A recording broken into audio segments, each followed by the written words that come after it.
Assalamualaikum warahmatullahi wabarakatuh.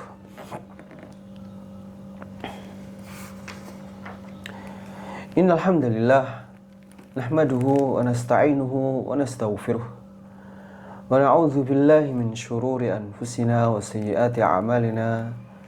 Man yahdihillahu fala mudhillalah wa man yudlil fala hadiyalah. Asyhadu an la ilaha illallah wa asyhadu anna Muhammadan abduhu wa rasuluh. Amma ba'du.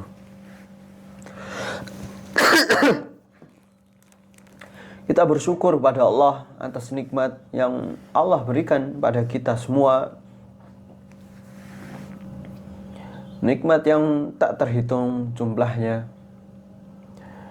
yang apabila kita hitung tidak akan mampu. Wa in ta'uddu ni'matallahi la tuhsuha. Alhamdulillah, pada kesempatan kali ini kita akan melanjutkan syarah dari kitab yang mulia, yaitu syarah Sahih Al-Bukhari karya Imam Al-Bukhari rahimahullah. Kita telah sampai pada hadis yang ke-7, yaitu hadis Abu Sufyan bersama Herakl. Kisah Abu Sufyan bersama Herakl. Dan hadis ini lumayan panjang, sehingga mungkin membutuhkan waktu yang panjang untuk membaca hadisnya dulu. Kemudian kita akan menerjemahkan beberapa potong.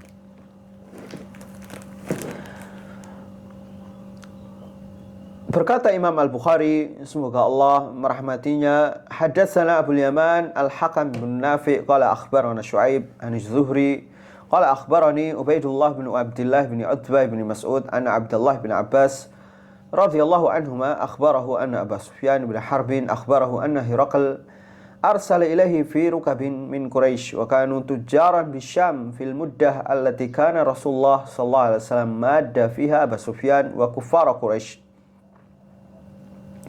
فأتوه وهم بإلياء فدعاهم في مجلسه وحوله عظماء الروم ثم دعاهم ودعا بترجمانه فقال أيكم أقرب نسبا بهذا الرجل الذي يزعم أنه نبي.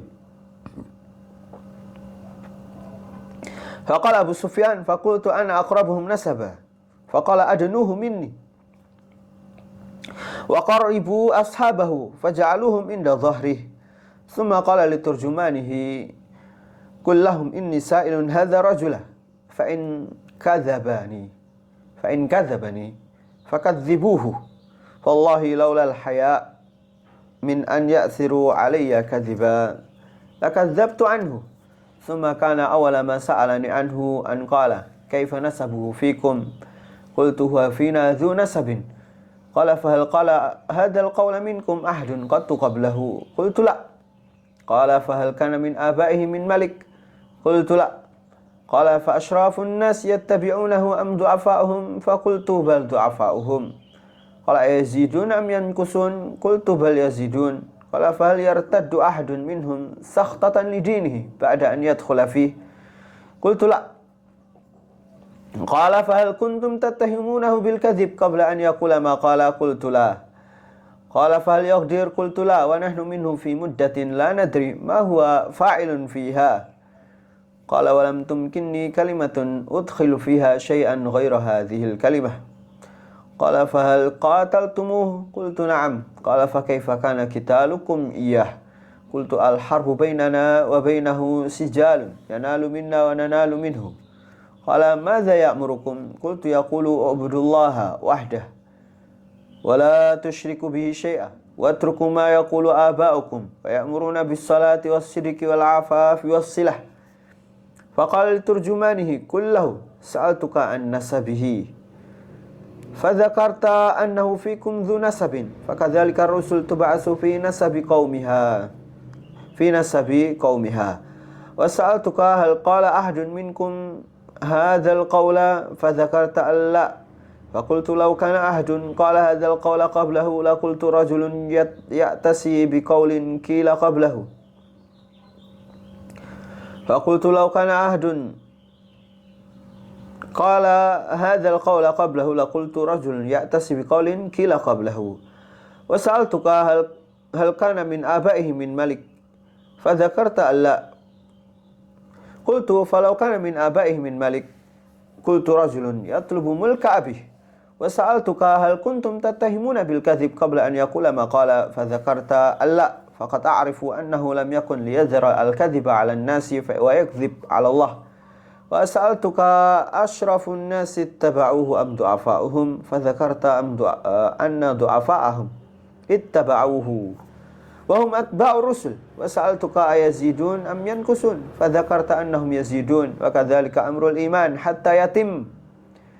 وسألتك أيرتد أحد سخطة لدينه بعد أن يدخل فيه فذكرت أن لا. وكذلك الإيمان حين تخالط بشاشته القلوب.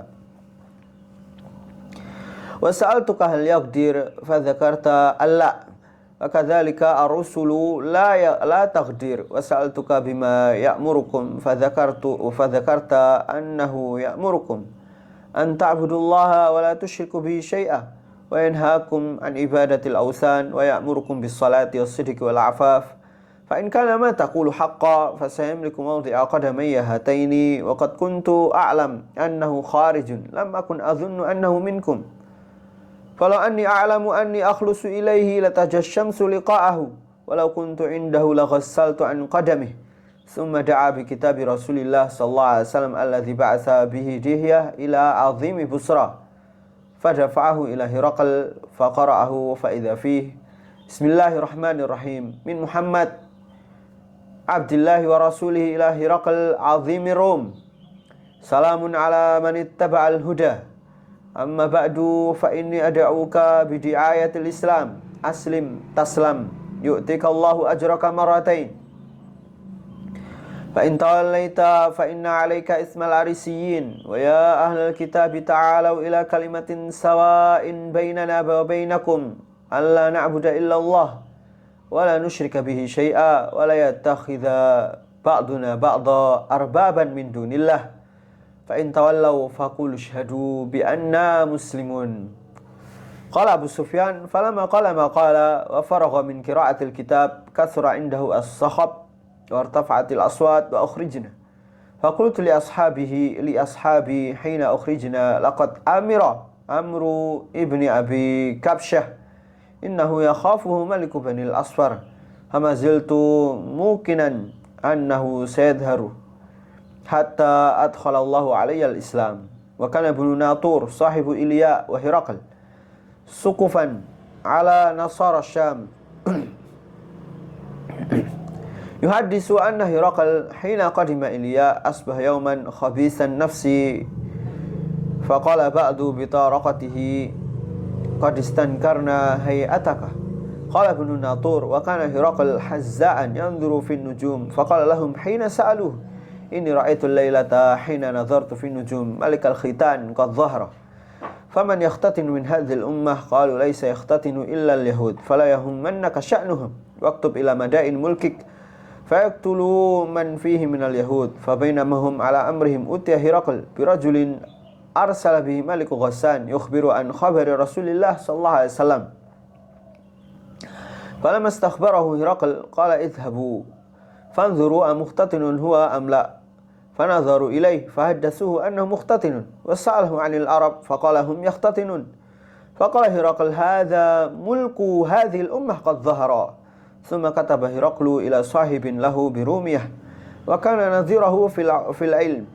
سار هرقل إلى حمص فلم يرم حمص حتى أتاه كتاب من صاحبه يوافق رأي هرقل على خروج النبي صلى الله عليه وسلم وأنه نبي. فأذن هرقل لعظماء الروم في تذكرة له بحمص ثم أمر بأبوابها فغلقت ثم اطلع فقال يا معشر الروم هل لكم في الفلاح والرشد وأن يثبت ملككم فتبايعوني أو فتبايعوا هذا النبي fahasu haisata humuril wahsh ilal abwab fajaduha qad ghulliqat falamma ra'a Hiraqlu nafratahum wa aisa minal iman qala rudduhum alayya wa qala inni qultu maqalati anifa akhtabiru biha shiddatakum ala dinikum faqad ra'aitu fasajadu lahu waradu anhu fakana dhalika akhira sya'ni Hiraql.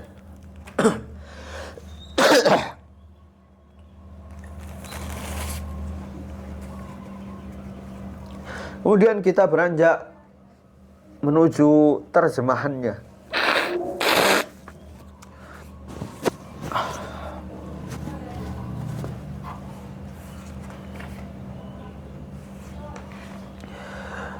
Kisah yang sangat penuh faedah, yaitu dari Abdullah ibn Mas'ud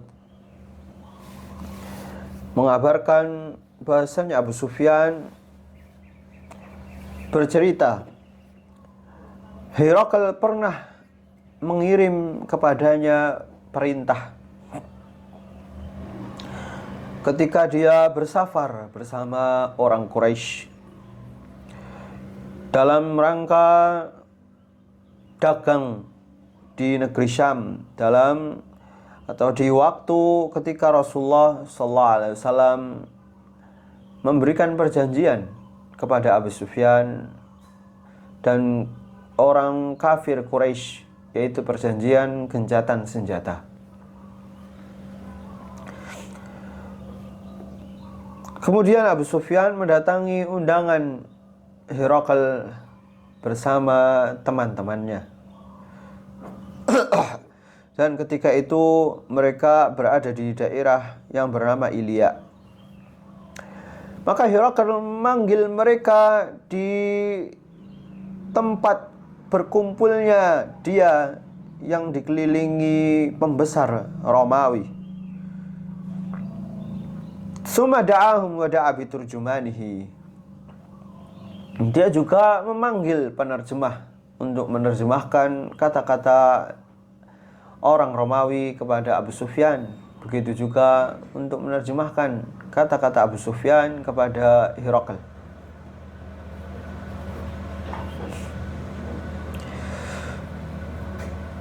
Kemudian yang pertama dikatakan oleh Hiraql, dia menanyakan siapa yang paling dekat nasabnya dengan Nabi Muhammad SAW. Maka Abu Sufyan berkata, aku yang paling dekat dengan dia. Maka Raja Hiraql memerintahkan dia untuk mendekat dan meletakkan teman-teman Abu Sufyan di belakang dia. Jadi Abu Sufyan berada di depan, sedangkan teman-temannya di belakang mereka, di belakang Abu Sufyan untuk menjadi saksi. Maka berkatalah Hiraql, kalau Abu Sufyan berdusta ketika aku menanyakan kepadanya sesuatu tentang Nabi ini, maka dustakanlah dia. Sehingga ketika itu Abu Sufyan mengatakan, kalau bukan karena malu, pasti aku akan berdusta untuk menjatuhkan Nabi Muhammad SAW. Akan tapi karena malu dikatakan sebagai pendusta nantinya di kalangan orang Arab, maka Abu Sufyan akhirnya mengatakan tentang Nabi Muhammad SAW dengan jujur.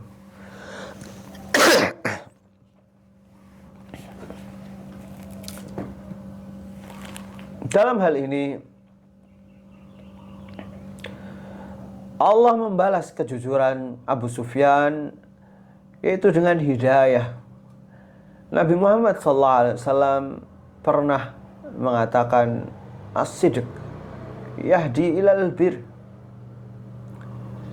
kejujuran itu mengarahkan, memberi hidayah untuk kebaikan.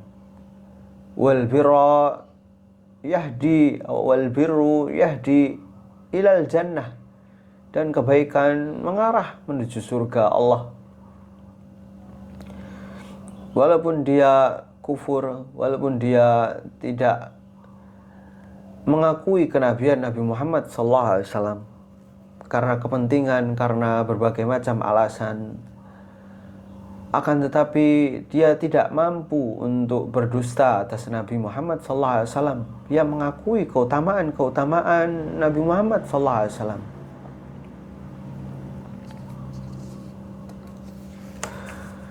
Kemudian pertanyaan pertama yang diajukan oleh Herakl yaitu tentang nasab Nabi SAW di kalangan Quraisy. Abu Sufyan menjawab bahwa Nabi Muhammad SAW adalah orang terpandang di kalangan mereka. Kemudian pertanyaan kedua, Herakl menanyakan, apakah ada yang mengucapkan ucapan tersebut sebelum dia, yaitu apakah ada dari kalangan kalian, yakni kaum kalian, yang mengucapkan hal tersebut sebelum dia? Abu Sufyan menjawab, tidak ada. Kemudian pertanyaan yang ketiga, Herakl menanyakan apakah bapaknya, yaitu nenek moyangnya, ada yang menjadi raja sebelumnya. Abu Sufyan kembali menjawab tidak. Kemudian pertanyaan yang keempat, apakah orang yang mulia yang mengikuti Nabi Sallallahu Alaihi Wasallam atau orang-orang yang lemah, orang-orang yang dianggap hebat, yang dianggap kaya, terpandang, yang mengikuti Nabi Sallallahu Alaihi Wasallam, ataukah orang-orang lemah, orang miskin, orang yang tertindas atau budak yang mengikuti Nabi Sallallahu Alaihi Wasallam? Maka dijawablah oleh Abu Sufyan bahasanya pengikut Nabi Sallallahu Alaihi Wasallam adalah orang-orang yang lemah.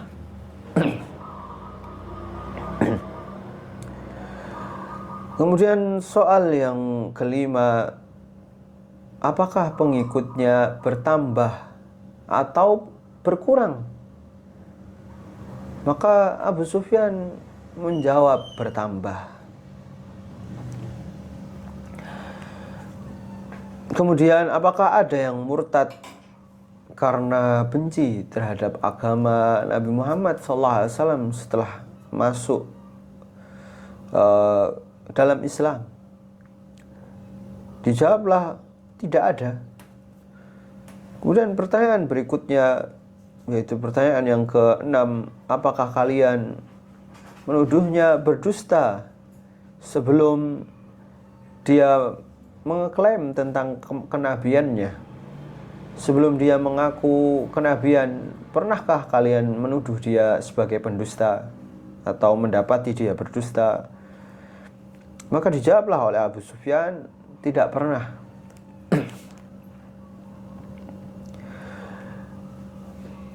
Kemudian Herakl melanjutkan, apakah dia berkhianat atau tidak memenuhi janji? Maka Abu Sufyan mengatakan,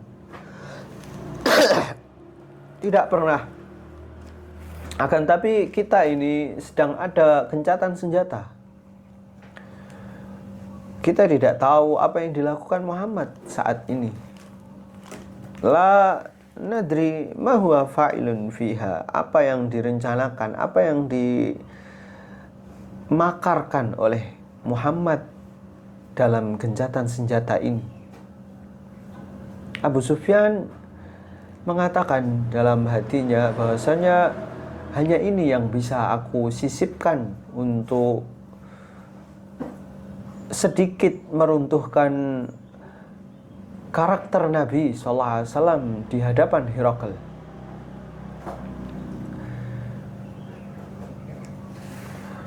Qala fahal qataltumu. Kemudian Herakl melanjutkan pertanyaannya, apakah kalian memeranginya?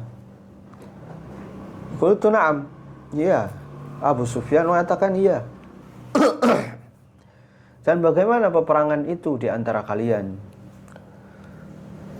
Peperangan di antara kami yaitu terkadang dia berada di atas, terkadang kita berada di bawah.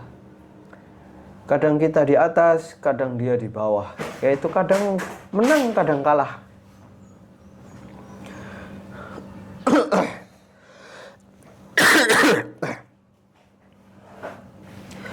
Kemudian apa yang Nabi itu perintahkan kepada kalian? Nabi itu merintahkan pada kita agar kita menyembah Allah saja dan tidak boleh menyekutukannya dengan suatu apapun.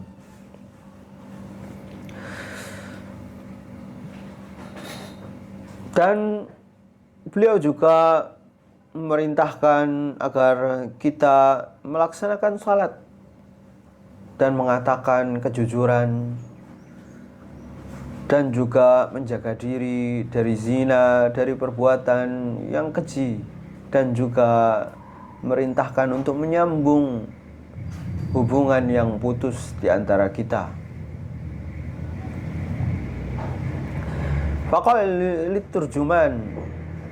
Kemudian Herakl mengatakan ke penerjemahnya, katakanlah, tadi aku menanyakan kepada kamu tentang nasabnya, dan kamu menyebut bahasanya nasab Nabi SAW adalah nasab yang terpandang di kalangan kalian. Fakadzalika ar-rusul tub'asu fi nasabi qaumiha. Begitulah para rasul diutus di nasab yang terpandang pada kaumnya. Itulah sunnatullah. Pentingnya memahami sejarah, pentingnya mengetahui tentang kejadian-kejadian, karena di sana ada sunnatullah allati la tataghayyar. Ada kebiasaan Allah, takdir-takdir Allah yang tidak berubah. Ada keputusan Allah yang terus berulang. Begitu juga keputusan terhadap Rasul tentang seperti apa mereka, bagaimana diutus, dan isi dari risalah itu sendiri.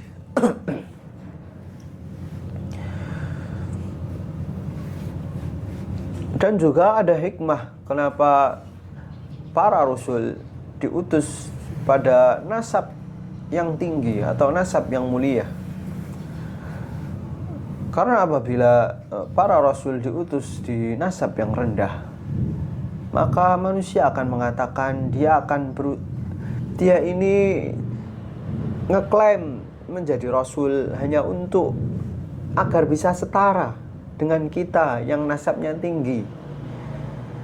Dia ngeklaim jadi rasul agar bisa setara dengan kita, agar bisa menikmati sesuatu seperti yang kita nikmati. Itulah akan ada celah di situ, sebagaimana terjadi di sejarah-sejarah orang yang ngeklaim perubahan. Apabila itu datang dari golongan bawah, maka banyak orang yang akan mengatakan mereka itu hanya ingin kedudukan seperti kedudukan kita, ingin tinggi seperti halnya kita, yaitu orang kalangan bawah ingin naik ke atas. Berbeda dengan orang yang di atas. Ketika mendakwahkan Islam, dia seakan-akan ingin mengangkat derajat manusia, ingin menyetarakan kedudukan manusia. Manusia min Adam wa Adam min turab. manusia itu dari Adam, dan Nabi Adam diciptakan dari tanah. La fadla lil Arab alal ajami atau alal ajam. Tidak ada kemuliaan bagi orang Arab di atas kemuliaan orang selain Arab. Tidak ada kemuliaan orang Quraisy di atas orang biasa, illa bittaqwa. Inna akramakum indallahi atqakum. Sungguhnya yang paling mulia di antara kalian adalah yang paling bertakwa.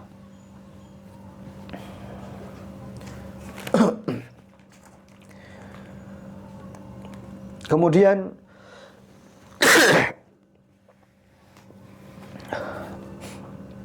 Herakl menjelaskan lagi, apakah ada yang mengatakan, tadi aku menanyakan kepadamu, apakah ada yang berkata seperti itu dari kalian sebelumnya? Maka dijawablah oleh Abu Sufyan, tidak ada. Karena kalau ada, Herakl akan mengatakan, rajulun ya'tasi biqaulin qila qablahu. Ini cuma orang yang ingin membangkitkan pendapat orang sebelumnya, ingin untuk mengunggulkan kaumnya dari kaum yang lain. Wa sa'altuka hal kana min abaihi min malik. Kemudian tadi aku menanyakan apakah bapaknya atau nenek moyangnya ada yang menjadi raja. Kalian menjawab tidak. Kalau seandainya ada, maka aku akan mengatakan bahwasanya dia itu cuma laki-laki yang ingin membangkitkan kembali kerajaan kaumnya, kerajaan bapaknya, ingin mengambil kembali kekuasaan yang dulu dikuasai oleh nenek moyangnya. Kemudian aku menanyakan kepada kamu tentang apakah pernah kalian dapati dia berdusta. Kalian menjawab tidak pernah. Maka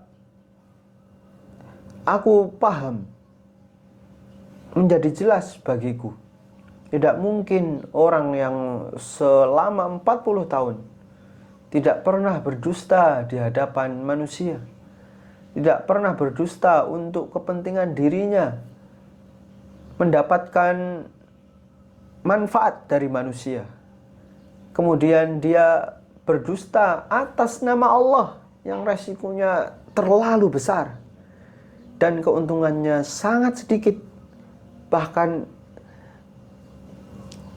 kerugiannya sangat banyak di hadapan manusia. Orang yang berdusta bisa jadi karena dia itu takut akan sesuatu atau menginginkan sesuatu terhadap manusia yang lain. Sedangkan ini sebaliknya, dia berdusta karena ingin kepentingan Allah, ingin dakwah itu berkembang. Ini sebaliknya.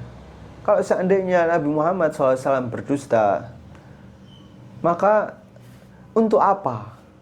Apakah untuk dimusuhi yang sebelumnya Nabi SAW derajatnya tinggi di kaumnya? Apakah untuk direndahkan yang sebelumnya beliau sangat dimuliakan, dianggap al-amin? Maka sangat mustahil seorang Nabi atau seseorang seperti ini, yaitu berdusta atas nama Allah.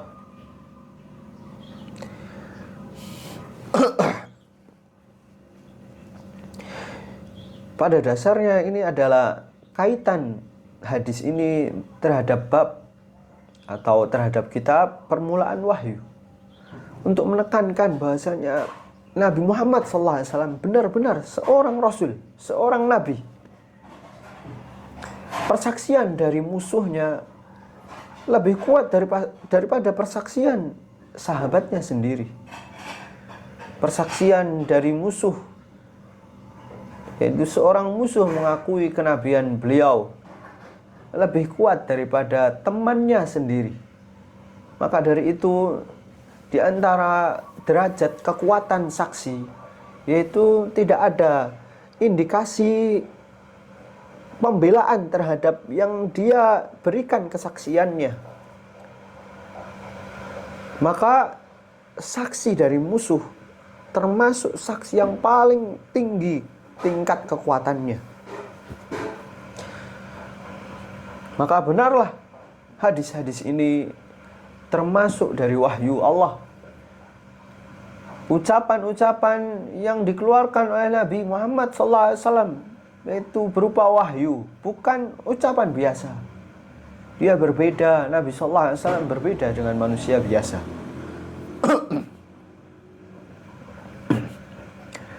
Kemudian aku menanyakan, apakah orang-orang mulia yang mengikutinya atau orang-orang yang lemah? Kalian menjawab bahasanya yang mengikuti Nabi Muhammad SAW adalah orang-orang yang lemah. Begitulah pengikut para rasul, orang yang jatuh ke dalam dunia, terlalu cinta terhadap dunia, atau memiliki banyak dari dunia, maka dia gak akan rela untuk melepaskannya, atau sulit untuk melepaskannya, sehingga dia kesulitan juga untuk menerima kebenaran. Berbeda halnya dengan orang-orang yang lemah, orang yang miskin. Dia tidak memiliki suatu apapun dari dunia yang menghalanginya untuk menerima kebenaran. Kita tahu bahasanya akbaru hijab bainaka wa bainallah, yakni hubbud dunya.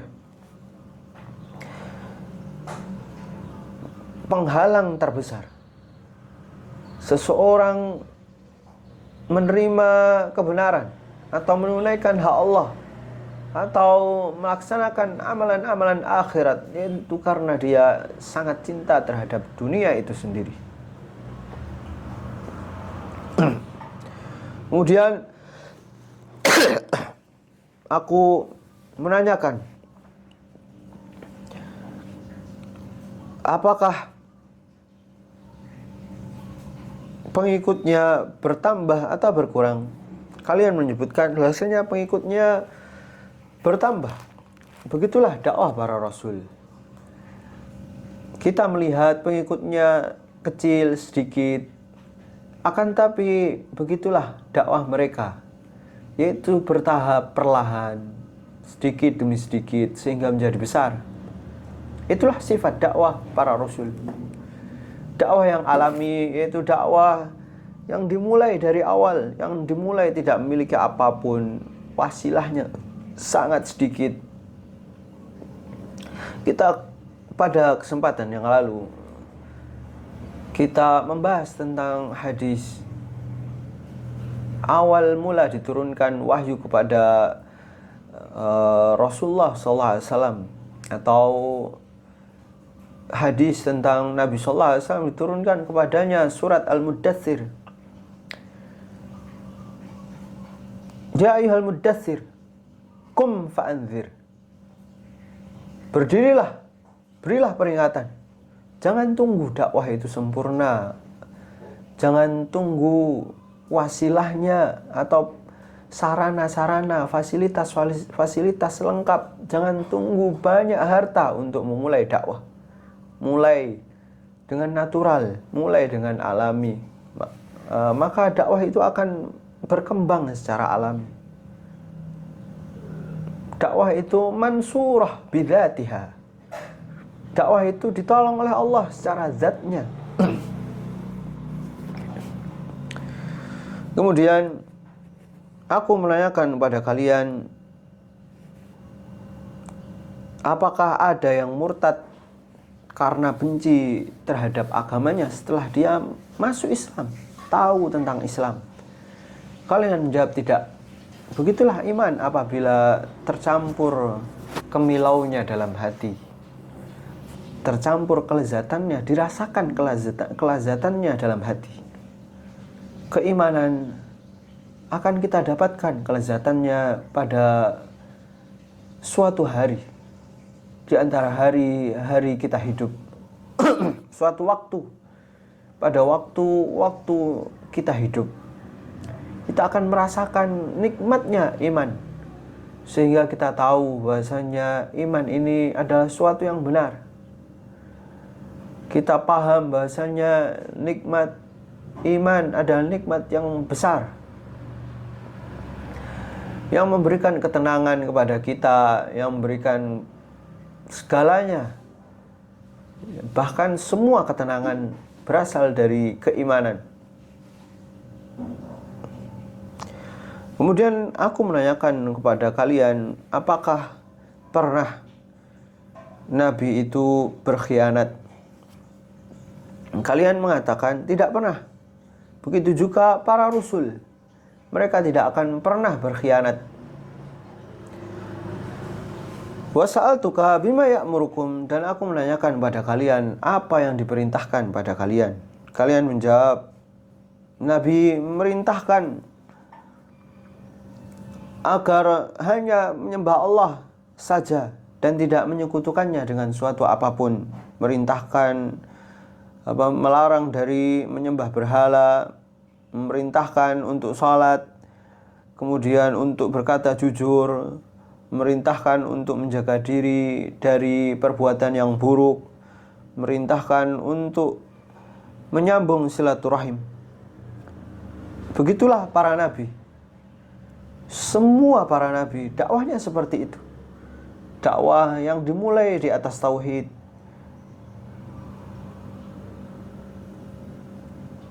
Sebagaimana banyak ayat yang menunjukkan bahasanya semua para nabi diutus di atas tauhid, memulai dakwah mereka di atas tauhid.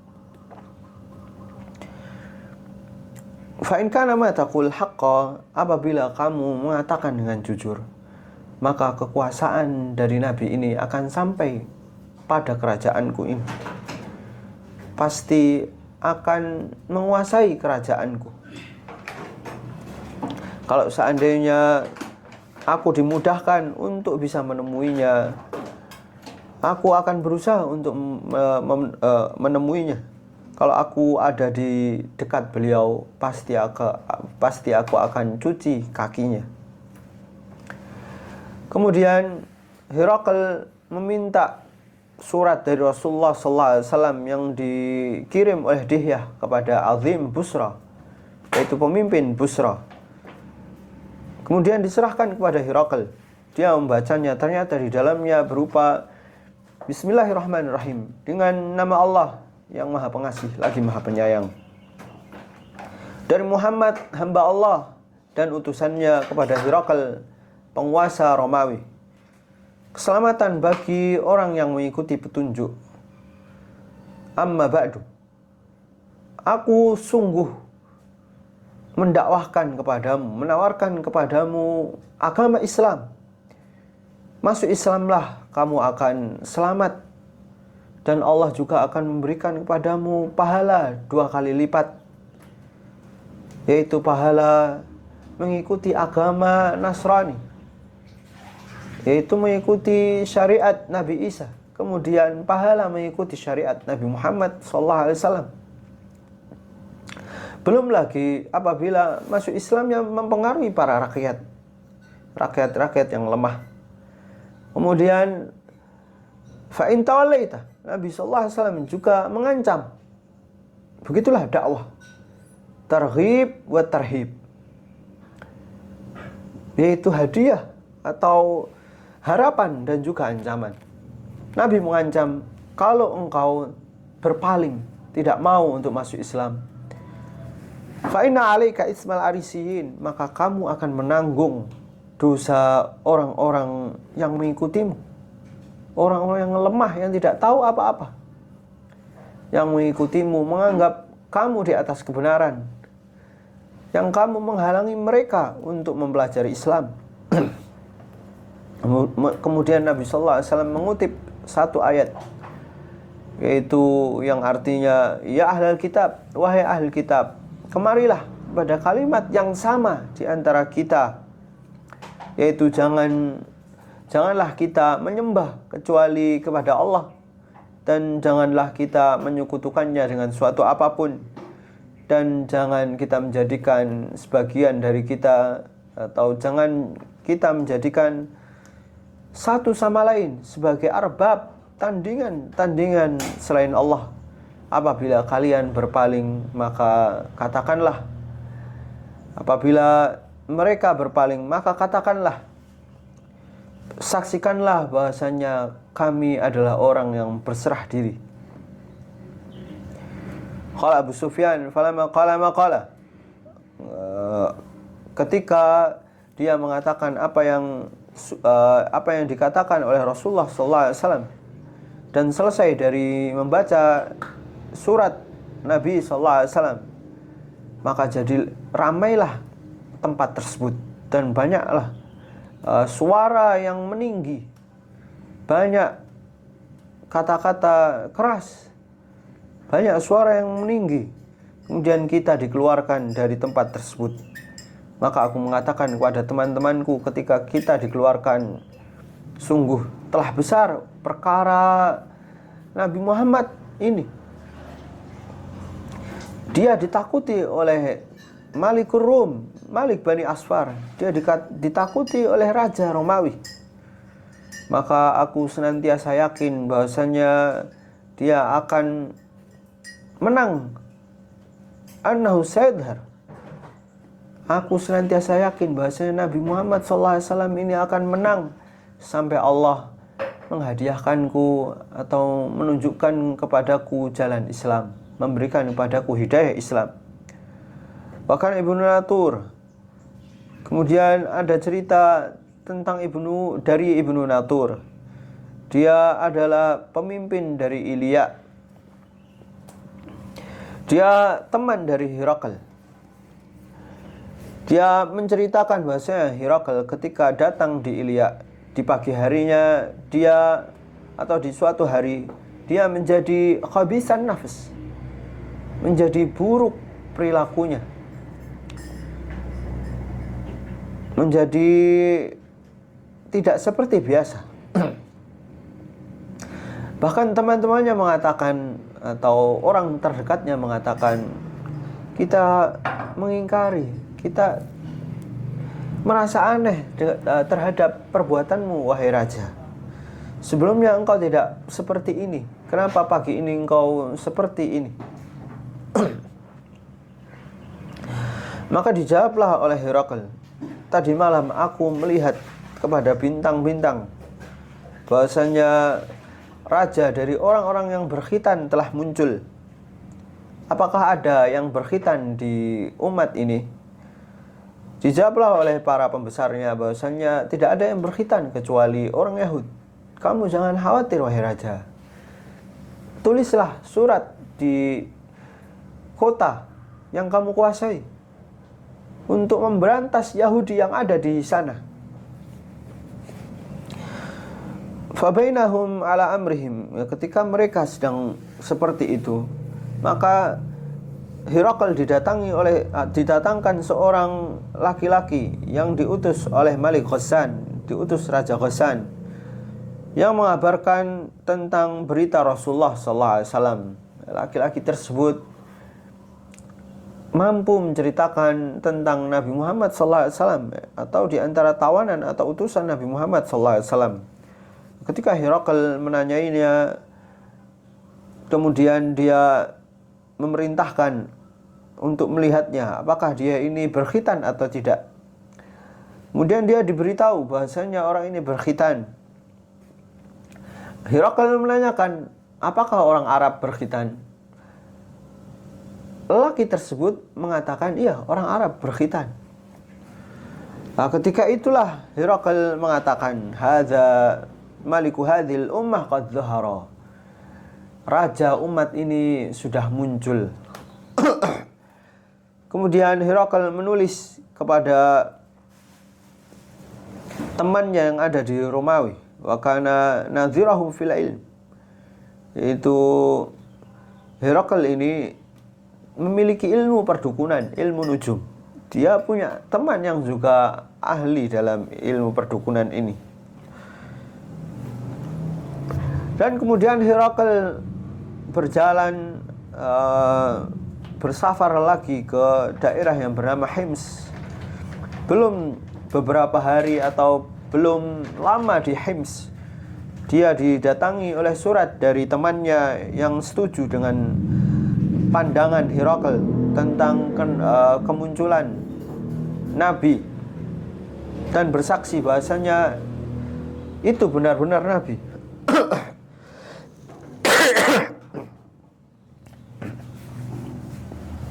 Maka suatu hari Herakl mengumpulkan uzama'i ar-Rum, pembesar para Romawi, di sebuah istana yang ada di Hims. Kemudian memerintahkan pintu istana tersebut dikunci. Kemudian dia muncul di hadapan para pembesar dan mengatakan, "Wahai ma'syara Rum, wahai orang-orang Romawi, apakah kalian mau untuk beruntung, untuk tetap berada di atas kebaikan, dan agar kerajaan kalian tetap ada selama-lamanya? Yaitu kalian membaiatku mengikuti Nabi tersebut."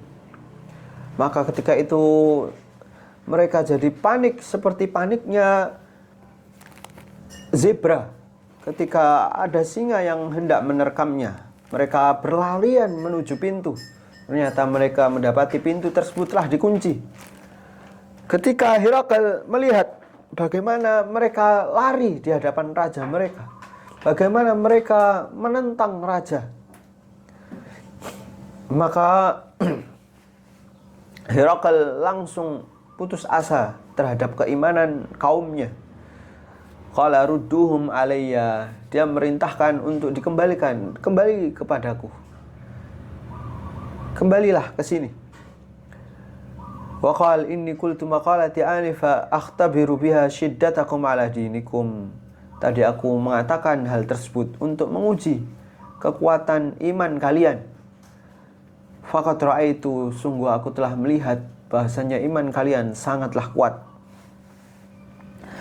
Setelah mengetahui hal tersebut, maka orang-orang Romawi, pembesar-pembesar Romawi bersujud kepada Herakl.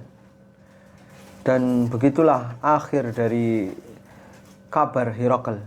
Dia tidak masuk Islam, tidak menerima dakwah Nabi Muhammad SAW. Di antara faedah yang bisa kita ambil dari kisah Herakl, faedah yang perlu kita catat. Yang pertama, al-haqqu la yadurhu at-tahqiq. Kebenaran tidak akan membahayakannya penelitian, tidak akan membahayakannya ketelitian orang yang hendak mencari, hendak meneliti. La yazidu at-tahqiq alal haqqi illa idhara.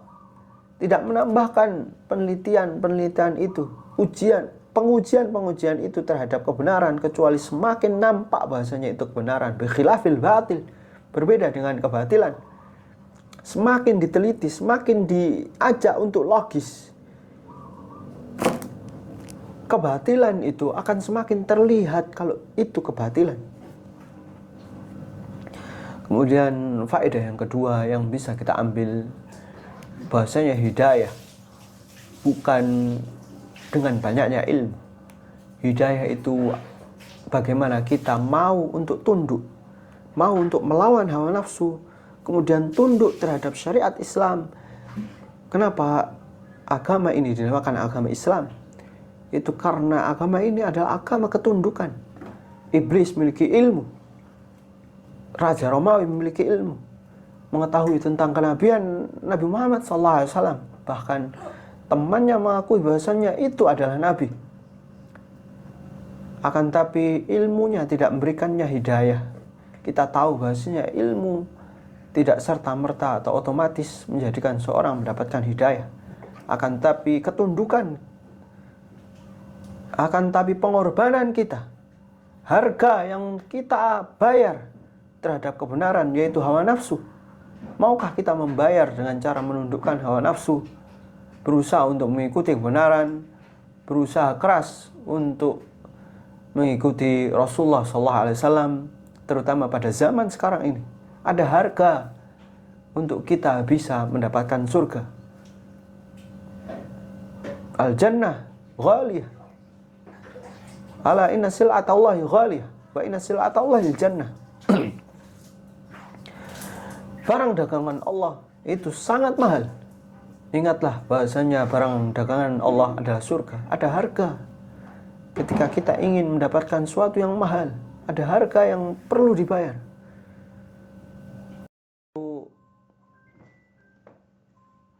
Yaitu harga yang besar.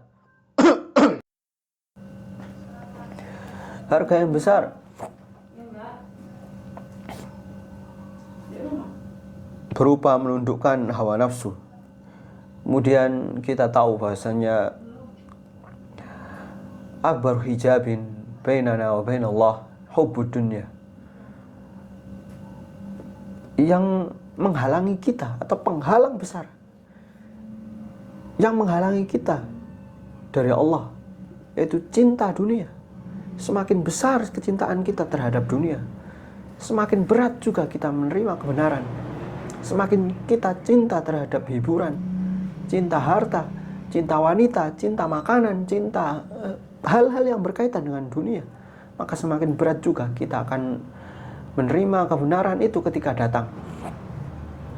Karena tabiatul haq yukhaliful hawa. Karena pada dasarnya kebenaran itu menyelisihi hawa nafsu.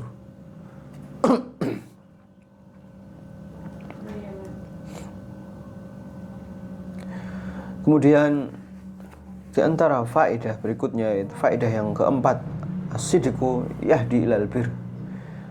Kejujuran itu menjadikan seorang mendapatkan kebaikan. Bahkan seperti Abu Sufyan, dia orang yang kafir, akan tapi dia berani untuk berkata jujur, berani untuk mengakui bahwasanya Nabi Muhammad SAW punya keutamaan yang banyak, berani mengakui bahwasanya itu benar, bahasanya yang diajarkan itu kebaikan-kebaikan, tidak ada sedikit pun keburukan yang diajarkan Nabi Muhammad SAW. Bahkan Nabi SAW tidak pernah berdusta.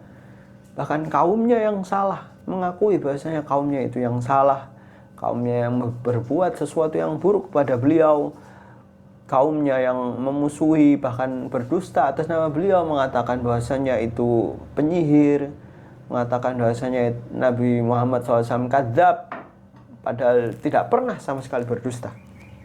Dari sifat jujur itu, berani untuk mengakui Nabi Muhammad SAW mengantarkan Abu Sufyan untuk mendapatkan hidayah Islam. Kemudian faedah berikutnya, a'dhamul hujjat syahadatul khasmi. Di antara saksi yang paling kuat adalah kesaksian dari musuh kita itu, musuh kita sendiri. Kesaksian dari teman, kesaksian yang biasa.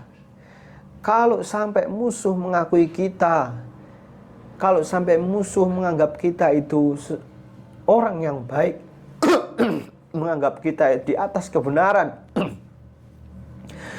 sedangkan mengakui dirinya di atas keburukan, mengakui dirinya di atas kesesatan, maka itulah persaksian yang paling besar, persaksian yang paling kuat. Kemudian ada faedah, yaitu sunanullahi la tataghayyar wa ahamiyya ta'allumi tarikh. Itu pentingnya belajar sejarah, karena sunnatullah, takdir-takdir Allah yang Allah putuskan di dunia ini terulang kembali, tidak berubah. Akibatul muttaqin, yaitu akibat atau hasil yang akan didapatkan oleh orang-orang yang bertakwa berupa kebaikan, kesuksesan dunia dan akhirat, itu senantiasa terulang.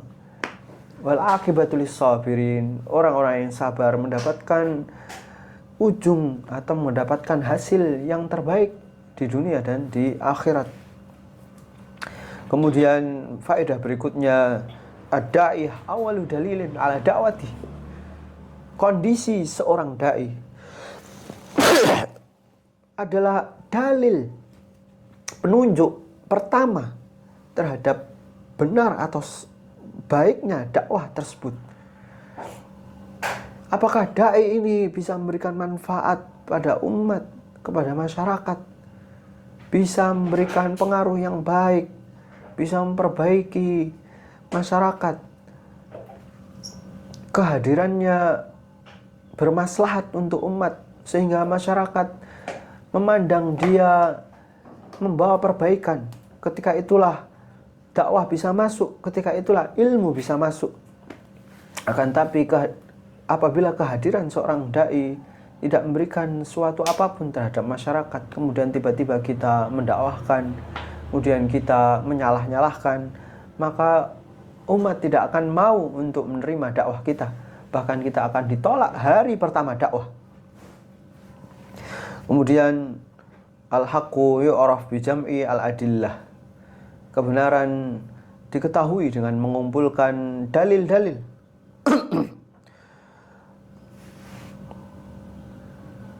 Berbeda dengan ahlul batil. Orang yang ingin mencari kebenaran, dia akan berbicara data. Sedangkan orang yang menginginkan kebatilan, dia akan meyakini sesuatu dulu, menginginkan sesuatu, kemudian mencari pembenarannya. Orang yang menginginkan kebenaran, dia mencari datanya. Herakl mencari data itu, dan dia mendapatkan kebenarannya. Bahwasanya Nabi SAW di atas kebenaran. Berbeda dengan orang yang menginginkan keburukan.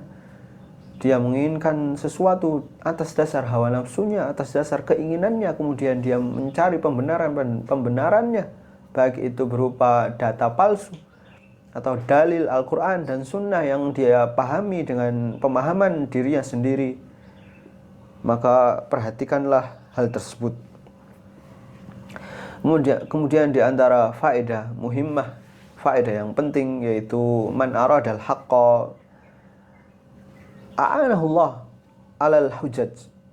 Ini siapapun yang menginginkan kebenaran, Allah akan membantu dia, membantu berupa ilmu-ilmu yang akan dia dapati, bukti-bukti yang akan dia dapati.